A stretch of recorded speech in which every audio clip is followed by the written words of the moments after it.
هنا يا محمود. ايوه. وين القروش ما جبتها؟ ان شاء الله نبغى اسافر فيها والولد.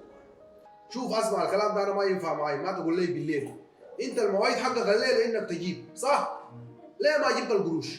قصرت والله ما عرفت اجيبها. يا محمود الكلام ده ما بينفع معي كده. انت شغال معي تشتغل معي بالدغري. تمام. ما كل مره انا اجيبك اديك القروش الشغل تمشي تشتغل ما تجيب لي حقي.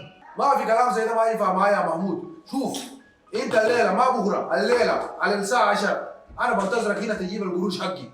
ما جبت القروش محمود انت تعرفني انا بتصرف كيف. ماشي. واضح الكلام ولا ما واضح؟ واضح.